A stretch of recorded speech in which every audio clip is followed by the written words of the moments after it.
Please welcome the beautiful Minnie Driver.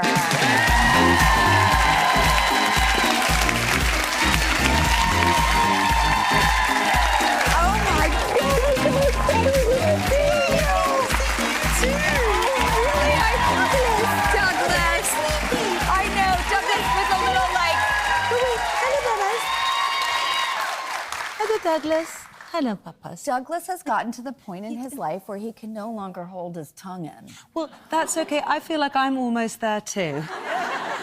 He's so... Do you know, I used to have a dog called Douglas. You did? Well, Dogless? Yes, because he was a dog. That's such a smarter approach. No, but he's in his prime. Is he quite elderly? He is. He's going to be 16 in February. He's in his prime. Oh, Douglas! She sees you! I love it. Keep my hand on him with that. Hi. I am so happy to see you. Thank you so much. like it. Thank you, guys. Thank you. And I actually, if you don't mind, I would love to get some life advice from you. Oh, sure. Hand it out like candy. Yeah, okay, good. Because I've got it all figured out. Well, I mean, I think you have figured something out that I have yet to, which is it true that at a certain point you had a relationship that you then maybe exited? Yeah. And did a big sort of ceremonial letting go, or what was that experience like? Because it led to something, and there is where my question lies. Okay.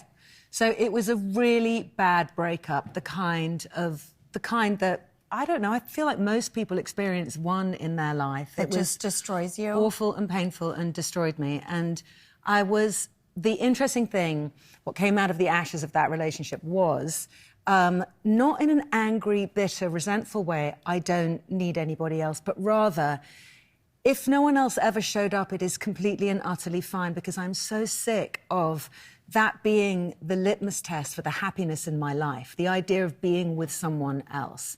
I don't have to. I'm going to love my child, I'm going to love my friends, I'm going to live my life, I'm going to do my thing. And if somebody shows up, great, and if they don't, also great.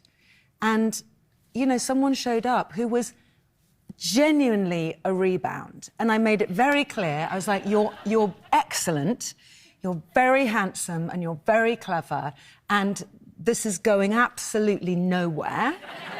Because I'm ruined in that department, and I also have no interest in ever falling in love with anyone ever again. And then, of course, you know, we've been together for 7 years.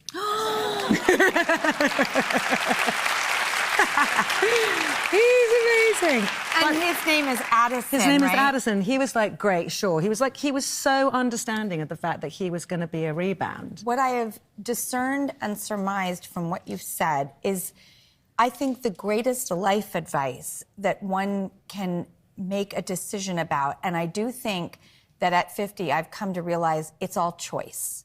It is our reaction, it is our choice. 100%. And the choice that you made so eloquently, so articulately, so empowered to say, I don't want my happiness to rely on this. I want to be happy regardless. I want to live regardless. It's done so quickly.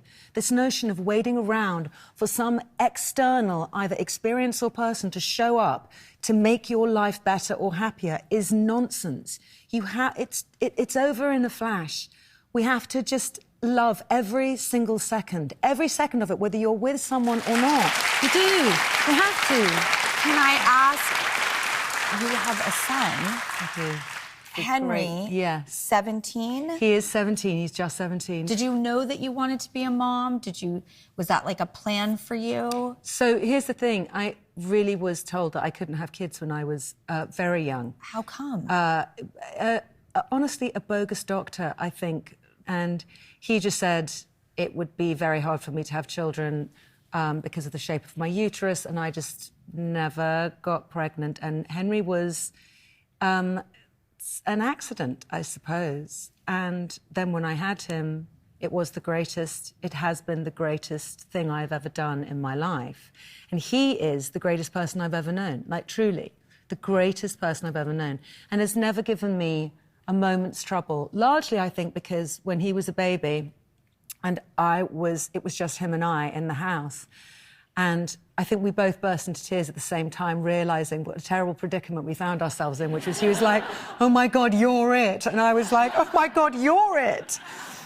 And then we figured out our shorthand of how to communicate with each other. And I always found that these neutral spaces with a child are the best place to have conversations, to connect, for them to download. It would always be when we were in a car. If we were driving, where there's no direct eye contact and you're just listening and you're in a liminal space because you're between two places. You're not in your home or in someone else's home or in the park. You're in, I don't know, this non-space in a car. Our conversations and the way that we communicated, that's where I would listen. And I learned really young in our relationship to not try and fix things, but rather to bear witness to him and his experience. And oftentimes those things would pass like weather if he just felt heard. If I could just speak to him, if I could just listen to what he said, and then he could kind of let it go. But we want to fix things as mums. We want to fix everything. We want to make it okay. We want to look for solutions. And I think oftentimes it's really good for us just to listen to them and let them tell the story of what the problem is. Can I ask you another question? Yeah, whatever. Okay. It's $3.75 an hour. Okay, I will pay every single cent. We'll be right back.